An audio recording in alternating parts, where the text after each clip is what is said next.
찬송가 1장 만복의 근원 하나님을 함께 부르심으로 2021년 10월 11일 월요일 새벽 예배를 시작합니다.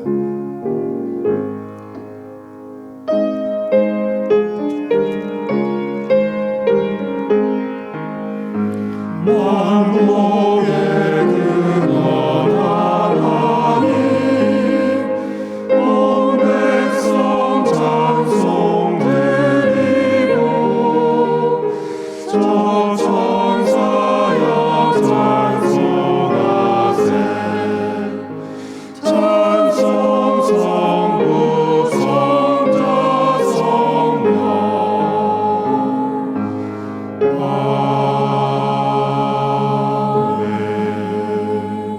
계속해서 415장 십자가 그늘 아래를 함께 부릅니다.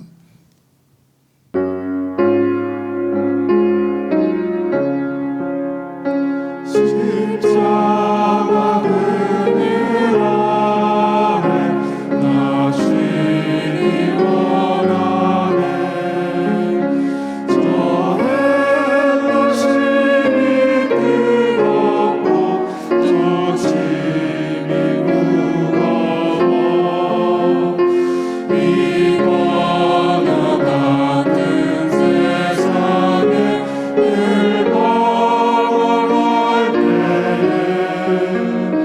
주 십자가의 그늘에 내 쉴 곳 찾아내 내 눈을 밝히 떠서 저 십자가 볼 때 날 위해 허락하신 주 예수 보인다 그 영상 볼 때 내 맘에 큰 찔림 받아서 그 사랑 감당 못하여 눈물만 흘리네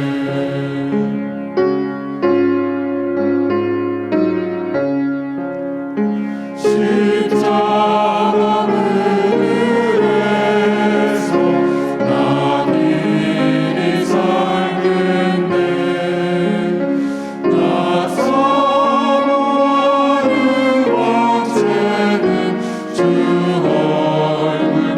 얼굴뿐이라 이 세상 나를 버려도 나 두려움 없네 내 한량없는 영광은 십자가뿐이라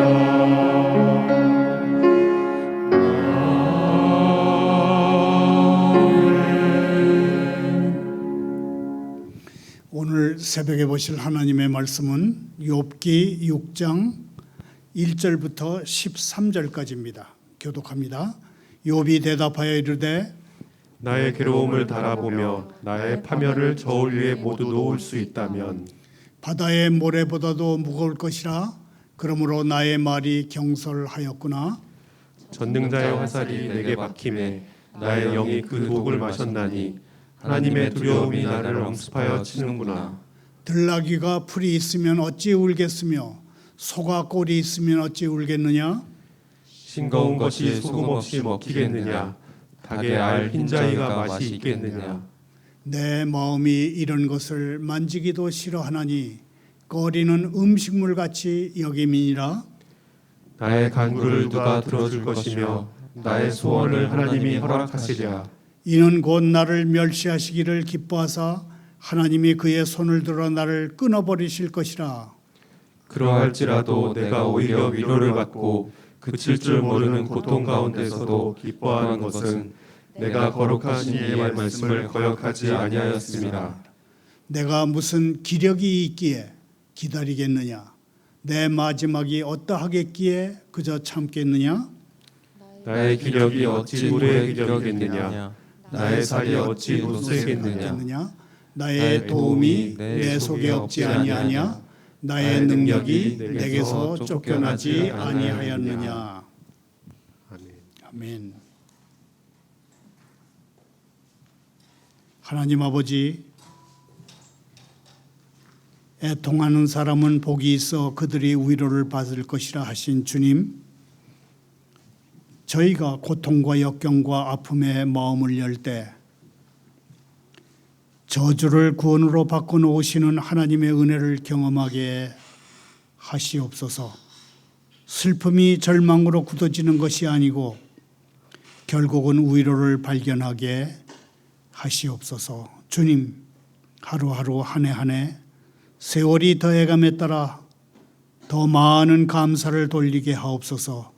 나이가 많아질수록 주님의 인도하심과 구원을 기억하는 좋은 기억력을 주시고 기억하고 있는 것들을 증거하고 찬양할 수 있는 준비된 입술을 주시옵소서. 예수님의 이름으로 기도하옵나이다. 창조주 하나님이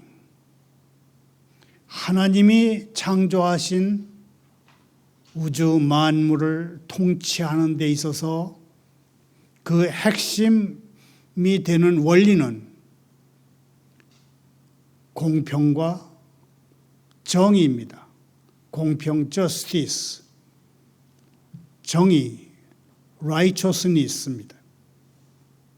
더 나아가서 하나님은 선을 선택하고 악을 거부하는 작동 원리가 세상의 일부가 되게 하셨습니다. 그러므로 욥이 경험한 일도 선을 택하고 악을 거부하는 신학적인 틀에서 우리는 설명해야 합니다. 창조주 하나님이 공평과 정의로 다스리시는 세상에서 욥이 심각한 고통을 경험하고 있다는 것은 그가 공평과 정의에 어긋나는 일을 했음을 암시합니다. 창조주 하나님은 공평과 정의의 가치와 원리를 잘 지키면 복을 내리시고 복락을 내리시고 어기면 벌을 내리십니다. 선한 일을 권장하고 악한 일을 징계하는 권선징악의 원리가 하나님이 창조하신 세상을 지배하는 중요한 기준입니다. 욥과 친구들은 서로 대립된 세계관을 가지고 논쟁을 펼쳐나갑니다. 욥과 친구들 중에 누가 더 옳다고 생각하십니까? 전체적으로 평가하면 욥의 친구들이 옳습니다. 하나님은 세상을 아름답게 창조하셨고 공의와 정의가 주님이 창조하신 세계를 지배하게 하셨습니다.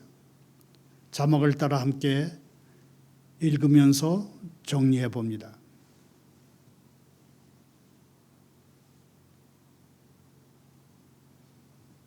하나님은 세상을 아름답게 창조하셨고 공의와 정의가 창조하신 세계를 지배하게 하셨다. 하나님은 세상을 아름답게 창조하셨습니다. 그리고 공의와 정의가 주님이 창조하신 세계를 지배하게 하셨습니다. 세상은 스스로 선을 선호하고 악을 배척합니다. 이러한 창조 원리를 근거로 해서 욥이 지금 당하고 있는 환난을 평가한다면 그는 분명 죄를 지었기 때문에 심판을 받아서 환난을 경험하는 것이라는 결론에 도달할 수 있습니다.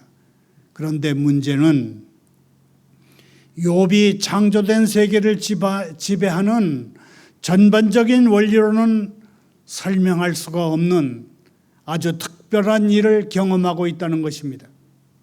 그런 점에서 욥의 친구들은 욥이 아주 특별한 경험을 했을 가능성을 원천적으로 배제하고 자신들의 논리를 편 것은 문제가 아닐 수 없다, 그렇게 생각합니다. 욥기가 왜 그토록 많은 사람들의 관심과 사랑을 받았다고 생각하십니까?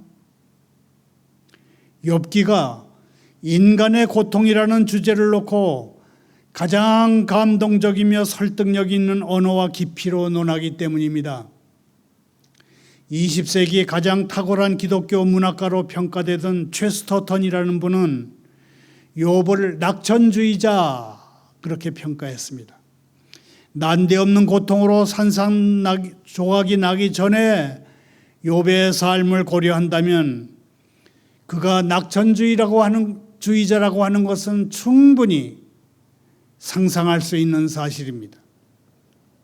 욥은 대단한 신앙의 소유자였습니다. 그리고 행복한 가정과 넉넉한 재산을 누리고 있었습니다. 그러나 체스터턴에 따르면 욥은 혼란스러운 낙천주의자였습니다. 왜냐하면 그에게 도무지 풀 수 없는 수수께끼 같은 일이 벌어졌기 때문입니다. 욥을 덮친 이유를 알 수 없는 고통은 그동안 그의 신앙의 바탕이었던 하나님에 대한 모든 지식을 한순간에 혼란에 빠뜨렸습니다. 욥의 신앙에 최대의 위기가 온 것입니다. 욥은 또한 분개한 낙천주의자였습니다. 욥은 그가 살았던 당시에 어느 누구보다도 의롭고 떳떳하게 하늘을 우러러 한 점 부끄러움이 없기를 위해서 입새에 있는 한 점 바람에도 괴로워하며 살았던 사람이기에 그를 찾아온 고통에 분개했습니다. 마침내 욥은 침해당하고 모욕당한 낙천주의자가 됐습니다. 그의 마음속에 임한 신학적 혼란이 하나님에 대한 배신감으로 변한 것입니다. 욥은 하나님이 그의 삶에 이런 일이 임하도록 내버려 두신 것에 분노했습니다. 욥기가 인간의 고통을 논하는 방식은 크게 두 가지입니다. 첫째는 신학적으로 고통을 논하는 것입니다. 하나님이 존재하시는데 세상은 왜 이처럼 모순투성이인지, 왜 죄악은 계속해서 맹위를 떨치는지, 하나님은 공의로우신 분이 맞는지 등등 다루는 것이 신학적으로 고통을 논하는 것입니다. 둘째는 실존적으로 고통이라는 주제를 논하는 것입니다. 의인이 당하는 고통을 하나님과 인간의 관계에 주은해서 하나의 신학적인 체험으로 다루는 것이 실존적으로 고통을 논하는 것입니다. 욥이 씨름하는 문제는 하나님의 공의와 의인의 청렴함이라는 두 축으로 형성됐습니다. 이 두 축의 밑바닥에 깔린 쟁점은 악은 신비롭고 악인은 성공하는데 의인은 영육의 괴로움과 아픔을 당한다는 것입니다. 하나님의 공의와 인간의 의로움이 정면으로 부딪힐 때 생기는 문제는 어떻게 해결될까요? 이 둘이 부딪힐 때 하나님의 공의가 인간의 의로움을 침몰시키는 것이 아니라 하나님의 공의가 인간의 이해를 초월한다는 것이 욥기의 결론입니다. 따라서 욥기는 하나님의 모든 지혜가 우리의 것이라고 주장하는 사람들의 허세를 드러냅니다. 욥기는 우리가 좋게 생각하는 것은 하나님도 좋게 인정하실 것이라고 주장하는 사람들의 허풍을 드러냅니다. 욥기가 고통에 대해서 지속적으로 강조하는 것은 인간의 고통은 사람이 알 수도 없고 알아도 이해할 수 없는 신비, 미스테리로 남겨져야 한다는 사실입니다. 자막을 따라 함께 읽으면서 정리합니다. 욥기가 강조하는 것은 인간의 고통은 사람이 알 수도 없고 알아도 이해할 수 없는 신비로 남겨져야 한다는 사실이다. 인간의 고통은 사람이 알 수도 없고 알아도 이해할 수 없는 신비로 남겨져야 한다고 욥기는 강조합니다. 우리는 욥기를 통해서 욥이 왜 고통을 당하는지를 압니다. 그러나 정작 욥은 이 책이 끝날 때까지 자신이 왜 고통을 당했는지 알지 못하고 그의 삶의 무대에서 퇴장합니다. 그는 죽은 후에 하나님께 간 후에야 자기가 왜 고통을 당했는지 알게 됐을 것입니다. 욥은 세 친구들과의 대화를 통해서 지속적으로 자신이 왜 고통을 당했는지 창조주 하나님을 만나서 꼭 물어보고 싶다고 했는데도 하나님은 그 이유를 말씀해 주시지 않았습니다. 오히려 폭풍우 가운데 오신 창조주께서는 욥을 책망하시듯이 말씀하셨습니다. 폭풍우 가운데 오신 하나님의 말씀의 첫 번째 요지는 욥은 창조된 세상에서 일어나는 모든 일을 알고 이해할 만큼 지혜롭지 않다. 욥은 지혜로운 사람이 아니다라고 하는 사실입니다. 하나님이 욥에게 그가 당하는 고통에 대해서 말씀해 주셨다고 하더라도 욥은 하나님의 말씀을 이해하지 못했을 것입니다. 폭풍우 가운데 오신 하나님의 말씀의 두 번째 요지는 창조된 세계의 일부인 욥이 창조주께서 하시는 모든 일을 알 수도 없었으며 알 필요도 없었다는 것입니다. 오직 창조주만이 아시는 영역이 있고 창조된 인간은 아무리 노력해도 알 수 없는 신비로운 영역이 있기 마련이라는 것입니다. 욥기는 인간의 고통은 창조주의 고유하고 신비로운 영역에 속한 것이라고 말씀합니다. 오늘의 성경 본문은 고통 가운데 절망하는 욥의 항변을 기록하고 있습니다. 절망이란 모든 희망을 끌어버린 감정의 상태를 말합니다. 사람이 극심한 고난 때문에 절망한 상태에 이르게 되면 삶의 의욕을 잃고 합리적인 판단을 못할 수가 있습니다. 그렇게 되면 차라리 죽어버리는 게 훨씬 낫겠다는 결론에 이르게 됩니다. 이것이 바로 지금 욥이 직면한 정신 상태입니다. 욥을 위로하러 온 친구들 가운데 이때까지 입을 연 유일한 친구는 엘리바스입니다. 친구들 중에 가장 지혜롭다고 하는 엘리바스는 4장 1절부터 5장 27절까지 장장 48계절에 걸친 긴 연설을 했습니다. 그러나 욥을 설득하지는 못했습니다. 친구 엘리바스는 신음하고 있는 욥을 이해하려 하지 않고 책망했습니다. 5장 27절에서 엘리바스는 한바탕 자기 주장을 마무리하면서 지금 자기가 하고 있는 말이 함께 온 친구들의 통찰력을 반영한 것이라고 했습니다. 이에 욥은 그를 찾아온 친구들 모두를 향해서 항변합니다. 욥은 제일 먼저 친구들이 자기의 처지를 헤아려 주기를 바랍니다. 욥이 얼마나 고통스럽고 견디기 어려운 나날을 보내고 있는지를 안다면 친구들은 그를 비난하지 않았을 것이라고 했습니다. 세상에 아파하는 사람을 짓밟는 것처럼 비겁하고 무례한 행위는 없습니다.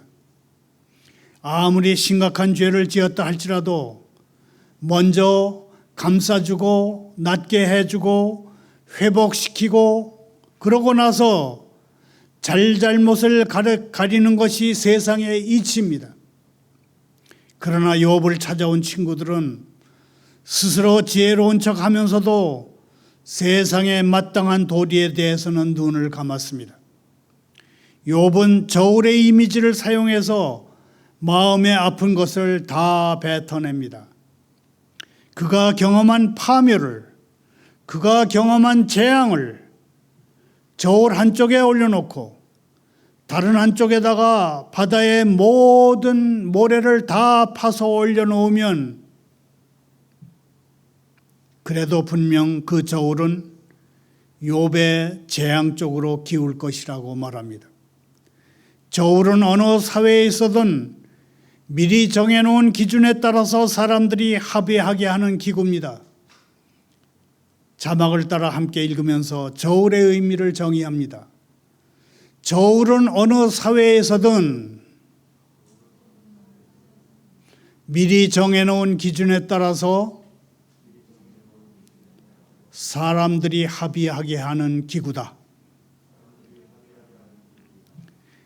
저울은 사회적 합의 기구이므로 욥이 저울 이미지를 사용해서 자기의 고통이 바다의 모래보다 더 무겁다고 한 것은 그의 고통을 친구들이 지나치게 가볍게 여겼다고 지적한 것입니다. 성경에서 바다의 모래는 가장 무거운 것과 가장 큰 숫자의 상징입니다. 그래서 어떤 번역에는 모래를 샌드, 단수로 쓰지 않고 샌즈, 복수로 쓰기도 합니다.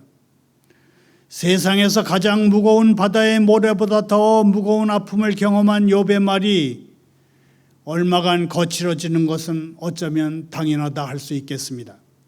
욥은 자기 말이 경솔할 수밖에 없는 상황을 이해해 달라고 합니다. 말이 경솔하다는 것은 시간이 지나면 후회할 말을 한다는 의미입니다.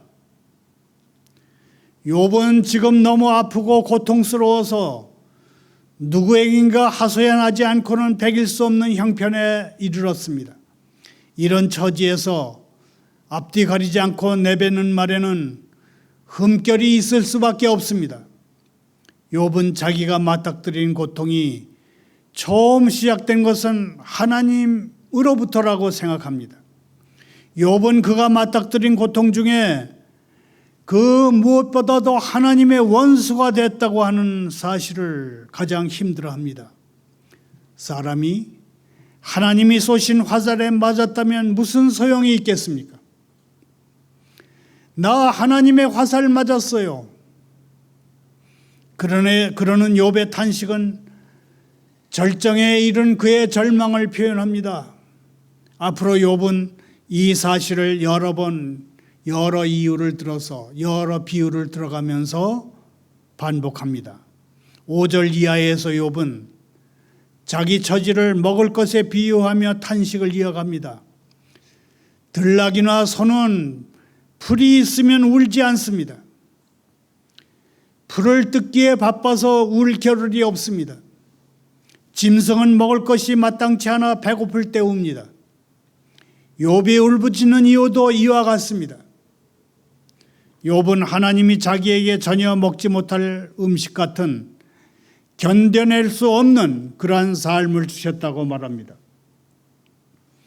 욥은 자신이 하나님께 이런 대우를 받을 만한 일을 하지 않았는데도 주님이 그의 삶을 온통 고통으로 채우셨다고 항변합니다. 욥은 하나님이 불공평하시다고 생각합니다. 짐승들에게는 먹을 만한 풀을 주시는 분이 그에게는 먹을 수 없는 삶을 주셨다고 말합니다. 절망의 한복판에서 욥의 간절한 소망은 하나님이 그의 생명을 걷어 가시는 것입니다. 만일 하나님과 살 수 없다면 주님의 손에 죽는 것이 욥의 유일한 소망이 됐습니다. 친구 엘리바스는 욥에게 하나님께 용서를 구하고 살 소망을 가지라고 2차례나 권고했습니다. 그런데 욥은 욥의 유일한 소망이 죽는 것이라고 말합니다. 살 소망을 가지라는 친구의 말을 조롱한 것입니다. 욥은 전통적인 유대교 신앙이 지향하는 바를 뒤집어 버렸습니다. 시편 기자들은 삶이 너무 고통스러울 때 탄식의 노래를 부르며 하나님이 도와주셔서 그들이 죽지 않게 되기를 간절히 바랐습니다. 반면에 욥은 하나님이 그의 생명을 거둬주실 것을 간구했습니다. 그것도 하나님이 직접 숨통을 끊어주시기를 바랐습니다. 시편 기자들과는 달리 욥은 하나님의 손이 그를 완전히 끝내주셨으면 좋겠다고 했습니다. 욥은 왜 이렇게 죽음을 갈망했을까요? 무엇보다도 하나님의 말씀을 거역하기가 싫어서였습니다. 욥의 시대에는 구체적인 율법이 아직 주어지지 않은 때입니다. 욥은 이때까지는 어떻게 해서든지 하나님을 원망하거나 저주하지 않으려고 억눌러 왔는데 이제는 한계에 이르렀다고 고백한 것입니다. 욥은 이제까지 하나님 앞에서 경건하고 거룩한 삶을 살았습니다. Godliness and holy, 경건하고 거룩한 삶을 살아왔습니다. 그러나 앞으로 이대로 더 살게 되면 하나님께 죄를 지을 것 같다는 생각이 들었습니다. 그러므로 그는 죄를 짓기 전에 죽었으면 했습니다. 하지만 욥은 하나님을 믿는 신앙을 버린 사람이 아닙니다.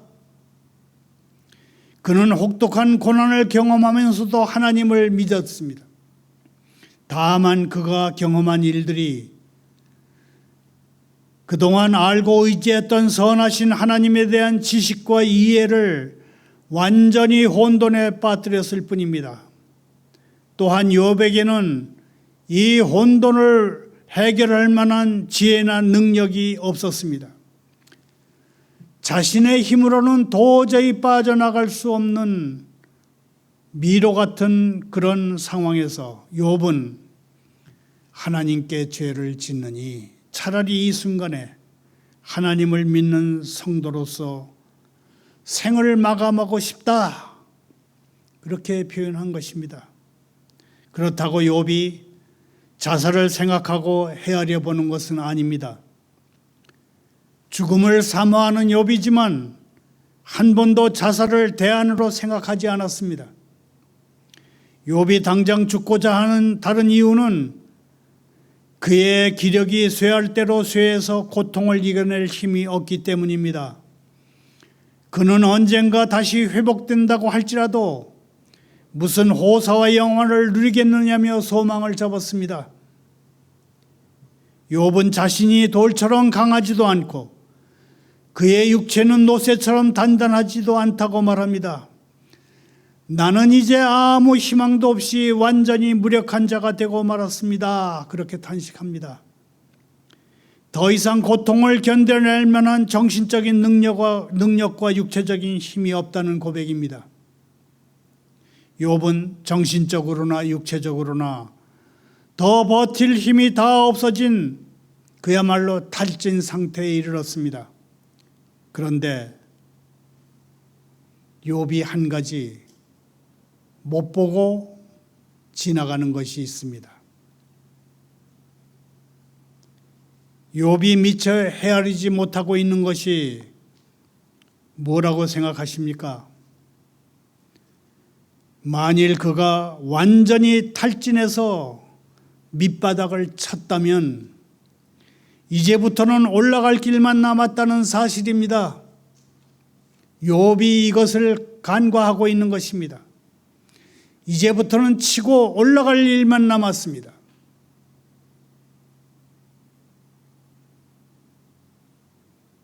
절망의 맨 밑바닥에 와 있다고 생각하십니까? 하나님은 분명 그를 다시 회복시켜 주실 것입니다. 우리는 죽음을 갈망하는 욥을 비난해서는 안 됩니다. 그가 하는 말은 삶이 싫어서 하거나 생명을 주신 창조주가 미워서가 아니라 산다는 것이 너무나 고통스러워서 그 고통이 멈추기만을 바라는 아주 소박한 소망을 지닌 아픈 사람이 낮게 내지르는 탄식일 뿐입니다. 시간이 지나면 욥은 분명 이 순간을 기억하고 자기가 너무 아파서 어리석은 말을 했다고 후회할 것입니다. 주변에 있는 사람들은 욥이 스스로 이런 말을 할 때까지 기다려줘야 합니다. 욥을 찾아온 친구들처럼 욥에게 할 말을 가르쳐서는 안 됩니다. 그렇게 해서 아물 상처가 아닙니다. 아파하는 사람에게 가장 필요한 친구는 어떠한 정죄도 하지 않는 사람입니다. 신학적인 권면도 하려 하지 않는 사람입니다. 그런 사람이 진정한 친구입니다. 아파하는 사람에게 가장 필요한 친구는 단지 함께 있으면서 함께 울어줄 사람입니다. 자막을 따라 함께 읽으면서 정리해 봅니다. 오늘 설교 제목의 오늘 설교의 부제목이기도 한 문장입니다. 고통하는 사람에게 가장 필요한 친구는 단지 함께 있으며 함께 울어줄 사람이다.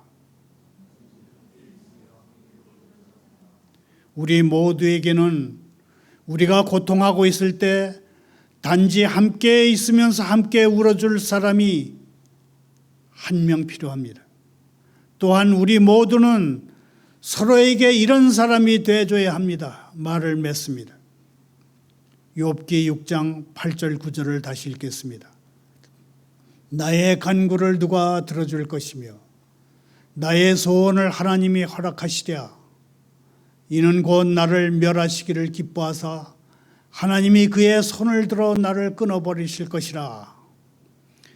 근본적으로 욥은 고난의 위기가 아니라 믿음의 위기를 지금 겪고 있습니다. 우리도 마찬가지입니다. 우리 모두는 때때로 욥과 같은 처지에 놓인 자신을 발견합니다. 우리는 욥에게 일어났던 그런 극한적인 재난을 당하고 있지는 않을 것입니다. 하지만 우리가 비극적인 사고를 당하거나 말기에 질병 판정을 받거나 또는 실업자가 됐을 때 우리는 머리를 흔들면서 이렇게 물을 것입니다. 왜 하필 접니까? 하나님 저에게 무슨 감정이 있으십니까? 왜 하나님은 그렇게 멀리 계십니까? 비극이 찾아올 때 우리는 너무 쉽게 제한된 시각에 갇히고 맙니다. 욥처럼 우리는 하나님을 비난하고 하나님을 적으로 보려는 유혹을 받을 것입니다. 나중에 욥은 하나님께 이렇게 대담하게 묻습니다.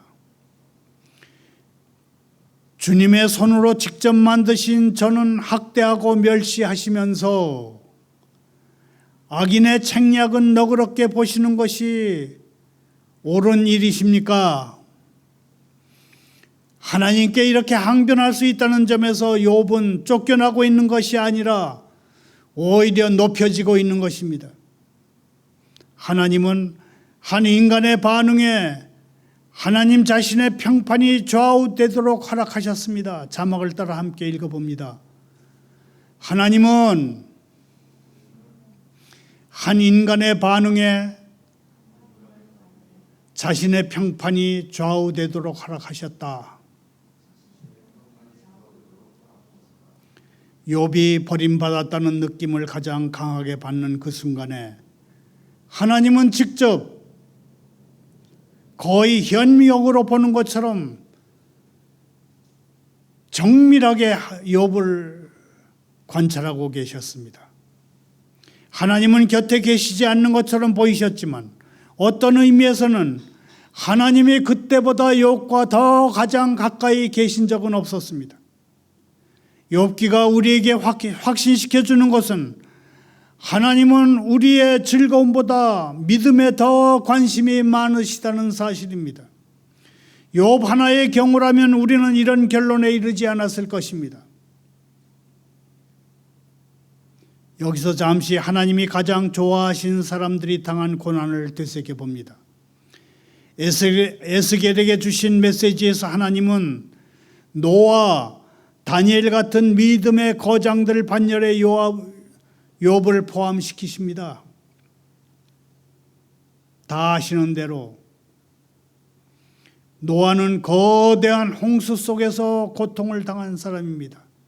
다니엘은 사자굴 속에서 믿음을 지킨 사람입니다. 욥을 그들과 같은 성인 반열에 하나님을 올려놓으셨습니다. 아브라함도 분명 욥이 치른 만큼 혹독한 시험을 치렀습니다. 아브라함은 수십 년 기다려 얻은 아들을 제물로 바침으로써 직접 비극을 초래하라는 요구를 받았습니다. 다윗은 어떻습니까?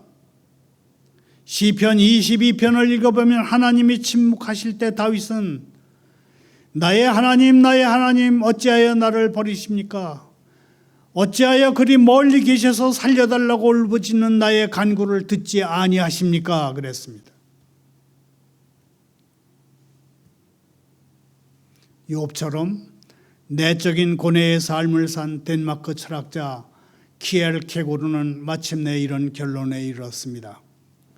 금처럼 정제된 가장 순수한 믿음은 극한의 역설 상태나 우리가 하나님께 기대하는 것이 보류되는 상황에서 나타난다. 순금 같은 믿음은 극한의 역설적인 상태에서 나온다, 그렇게 말했습니다. 금처럼 정제된 가장 순수한 믿음을 말한 철학자 키엘케고르는 마치 어린아이가 학교에서 배운 것을 잊어버리지 않으려고 교과서를 베개 밑에 놓고 자는 아이처럼 키엘케고르는 욥기를 그의 품에 안고 잤다고 합니다. 그런 키엘케고르가 말합니다. 나는 내 발에 박힌 가시 덕분에 건강한 발을 가진 그 누구보다 높이 뛴다.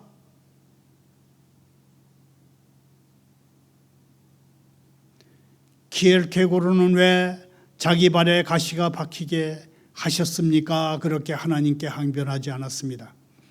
발에 박힌 가시 때문에 나는 다른 사람들보다 더 높이 뛸 수 있다는 것이 키엘케고르의 믿음이었습니다. 이 땅에 오신 하나님의 아들조차도 하나님께 버림받았다고 느끼신 적이 있습니다. 인간이 겪을 수 있는 극한의 시련인 십자가 위에서 예수님은 시편 22편을 인용하시면서 나의 하나님 어찌하여 나를 버리셨냐니까 그렇게 울부짖으셨습니다. 욥에게처럼 우리에게 갑자기 찾아오는 고난은 마음의 불평과 무력함을 동반하고 옵니다. 나 자신에게 시련을 이길 힘이 없음을 발견하고 우울해지기도 하고 죽음을 생각하기도 합니다. 그래서 하나님은 욥의 세 친구들처럼 하지 말고 우리가 서로의 짐을 지어주라고 말씀하십니다. 시련 속에서 괴로워하는 사람들이 그들의 다친 마음을 열고 기댈 수 있도록 따뜻한 위로의 손길로 다가가서 하나님의 사랑을 베풀며 사는 오늘 하루 또 새로운 한 주간이 되기를 소망합니다. 감사합니다. 기도합니다. 모든 위로의 하나님, 주님은 저의 곁에 서셔서 주님의 선하심과 힘으로 저희를 붙드시며 저희가 다른 이들을 선함과 힘으로 대하도록 저희를 준비시키십니다. 저희가 경험하는 모든 위로를, 그런 위로가 필요한 누군가가 받게 하시옵소서. 주님, 주님의 백성을 구원하시고 주님의 소유인 이 백성에게 복음을 내려주십시오. 주님이 백성을 일으키시고 강하게 하십시오. 주님의 백성에게 평화의 복을 주십시오. 방패로 보호하듯 주님의 백성을 주님의 은총으로 두르셔서 지켜주십시오.